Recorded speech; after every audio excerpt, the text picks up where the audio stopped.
What's up, friends of the good mood? This is Manni and welcome back to my first time Yamantau again after, what, 4 years? I don't know, man. This is the first time, literally, me arriving on Yamantau. I thought when this happens, I'm gonna start recording, and this is what happened that day. I think it was like 4 days ago when I first time got back on Yamantau. Of course, we've seen it on a test server, but it's not the same as getting there on the live server when everything is finished, right? So here we are, and you see already the whole sniping thing is going on. I have to seek cover behind tiny little steel shields so that the Reaper, whatever there, is not gonna whoop me so hard. Thankfully, you can kind of dodge the Reaper in flight, in quick maneuvers, and so they don't always perfectly hit you, otherwise I would have been in trouble here. But with my Ophion robot and the Weber that I've shown you yesterday, in my opinion the Weber is kind of like the medium variant to Reaper, without the ridiculousness that it bypasses any type of defense, which I think Reaper shouldn't do either, but it doesn't matter now, it's a different topic. You have a great DPM on the Weber with the Powerman skill. And the Ophion robot basically is an Ares in the air that is super effective, super quick, you know, universal and flexible.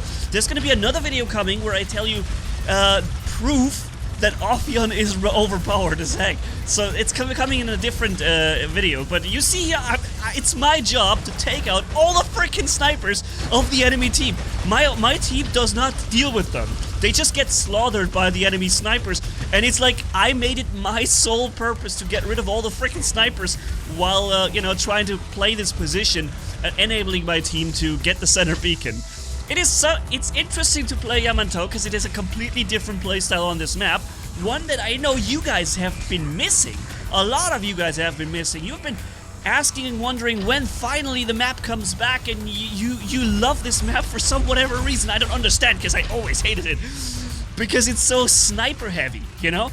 But it is a completely unique playstyle that the map offers, and so I do kind of understand. By the way, that was a kill through last stand. Pop! Because Weber, right? So I do understand, maybe you just like this uniqueness that the map offers. And, you know, to me, it's still too much sniping stuff. But, hey, if it's my job to take out the snipers, look at this, by the way. That was a lag in the firing moment, which caused my shot not to score hits. See? He is lagging in this moment, and he makes a quick little 3-meter teleport, and my shot doesn't account for that, so pop, it misses. Pretty unfortunate, but thankfully Weber recharges quick enough to, you know, not deal with it. We could also make a similar video episode with Ballista, for example, because even the Ballista, in my opinion, is actually a rather strong weapon. Here, I almost got the freaking sniper there, but he's still there. And I'm the only one dealing with them. Why? Why am I the only person who cares about the freaking sniper madness going on in the enemy team? Gosh damn it. Alright, so let's continue. By the way, ladies and gentlemen, if you enjoy the video content, you haven't yet subscribed to the channel, consider subscribing. Because, yeah, some of you may have gotten me wrong. I've made a video telling you guys that I will be covering in the future Armored Core on the channel as a main topic. It doesn't mean that War Robots will stop, obviously. You know, it's the main topic on this channel, but I do need to look and want to look for something else that I can do aside from War Robots in case, you know? Because we never know really what's going on, and things aren't looking that good. So yeah, that's why I do look for a second leg. Is that how you say it? We say it in German. Zweites Standbein. How do you say it in English? I don't know. Yeah, so second rail maybe, I don't know. And so obviously War Robots will stay for as long as War Robots will work here on the channel. Why not, right? So don't worry, I'm not gonna go anywhere, but I am looking forward to trying Armored Core when it comes out, man, and to play it a lot, like so much, and I'll be showing you my experiences with it too. So it's not that long and far away anymore, August 25th, I think, yeah? So stay ready for it. It will be epic. But yeah, for now, let's get into Yamantau again. I love this. You know, this taking out of snipers. That is kind of what I really love doing, because even if, like, for some reason nobody else seems to care with it, my Ophion robot is able to do it. As long as nobody really snipes me away, like a Reaper Crisis, if he makes a perfect shot with all his shots, he can basically kill me in one salvo. and there's almost nothing I can do about it. I can try and wiggle around at long range and miss a few of his shots, but I can't really, you know, fully avoid it. And here we're doing the exact same thing with our own Reaper Crisis. So I was, you know, playing Yamantau again because I wanted to make a video that is longer than just, what is it, 6-7 minutes? Can't even see it. It's moved too far down. 5 minutes. It would have been too short of a video. So here we have a second match, yeah. And we're running the Crisis with the Reapers. Of course, the most hated, probably the most hated setup in the game. And rightfully so, aside maybe from the Rooks, which, by the way, we're still having the Rook, Nuke a Rook challenge. I just love this name, and it's coming up as a second episode. And I was thinking that your videos, your Nuke a Rook moments, which I already seen plenty of, and probably not even, because I haven't looked in for 2 days, there's so many more probably now. And what I'm gonna do is at the end of my second Nuke a Rook video episode, I'll be showing your Nuke a Rook moments, like a compilation, maybe 3, 4, 5 minutes extra with your moments, something like this, okay? So yeah, get ready for that, and then of course I hope, you know, there will be an episode number 3. Nuke a Rook it's gonna stay. As long as these nukes are gonna destroy, these Rooks are gonna destroy our game's balance and our game's health and our gameplay, I'm gonna make sure that we're gonna nuke them. We're gonna nuke them good. All right, so let's keep going.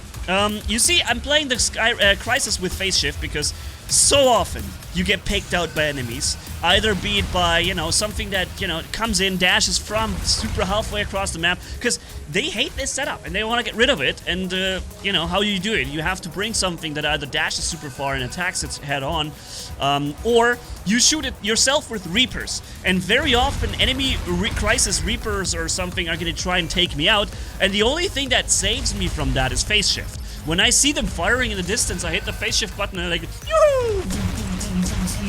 Comes a six-shot salvo from halfway across the map that would have otherwise killed me. That is doing nothing to me now.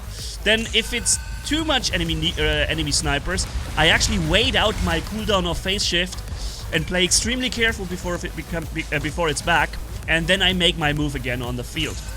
You see the enemies coming here. They really want to get this thing destroyed with all kinds of weapons. Mostly long range, of course, here on this map. But it's hard to get it killed, especially with the phase shift and with the fact that it usually kills you before you kill it. Here, there's a full Mars robot coming in, and you saw he was also able to dodge my shot.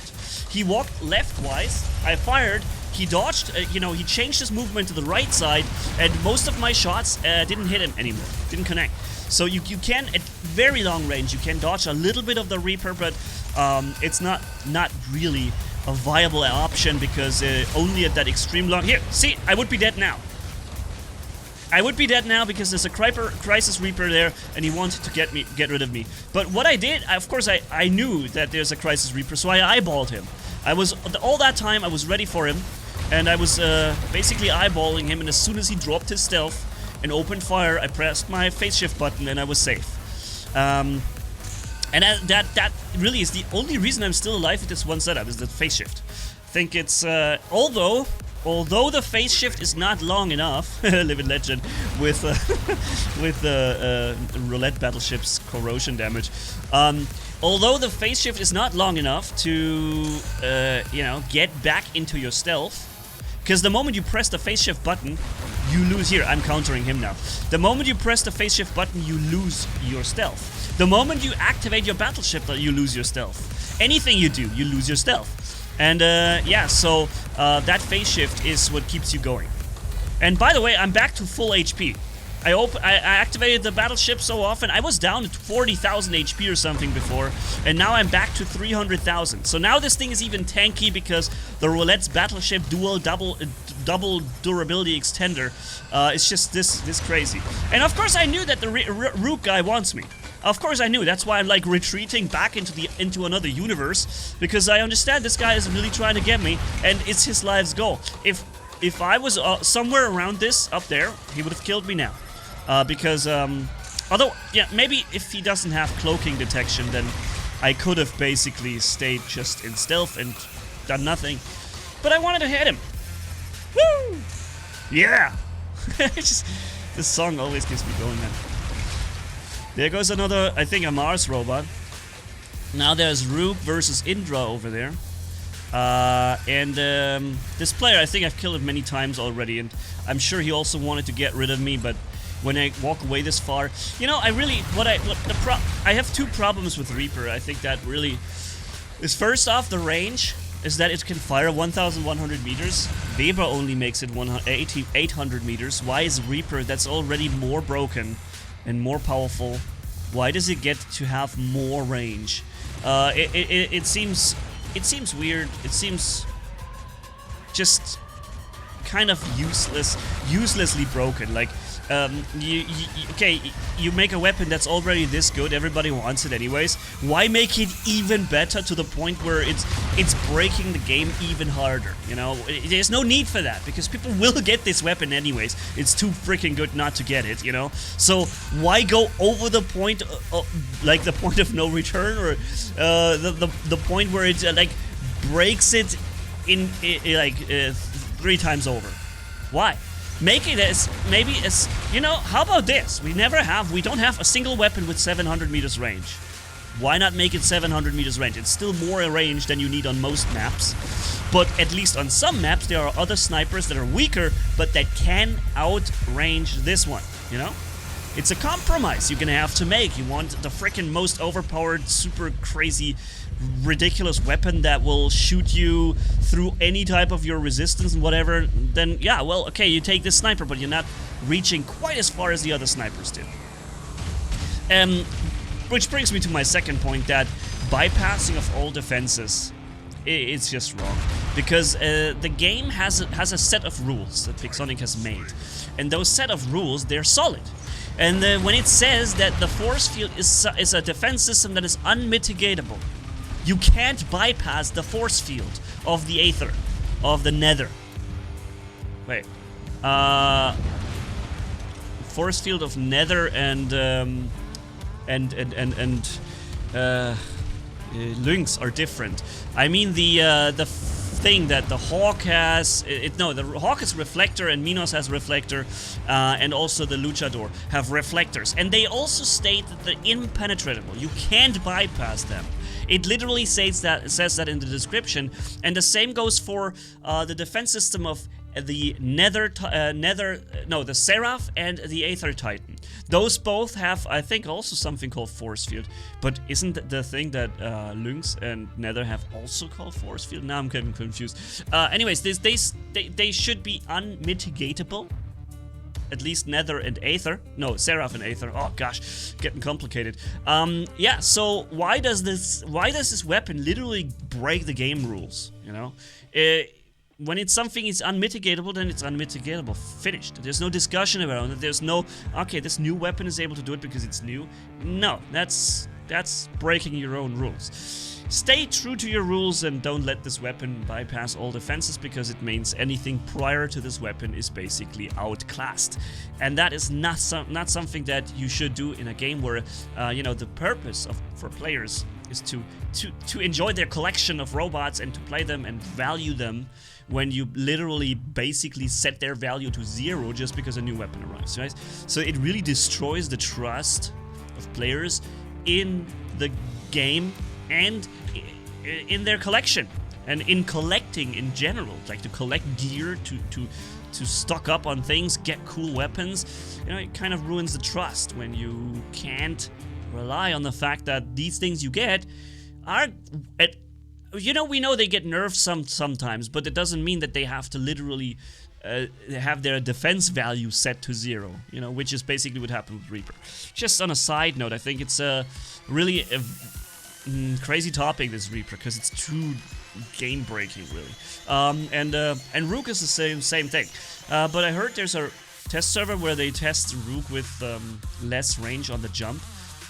It's not enough. Not even remotely enough. We all know that Rook will get reduced healing effectiveness per popping shield. We all know it's gonna come. That nerf will happen. Their healing will be less per pop shield. The cooldown between this will be longer, and so on, right?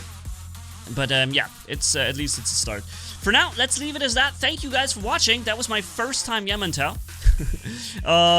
It ended up in a discussion about Reaper. How did that happen? Well, maybe it's because it's Yamantau. There's no way around the snipers on this one. So thanks for watching. Have a good one. Catch you in the next videos. And Manni signing off. Bye-bye.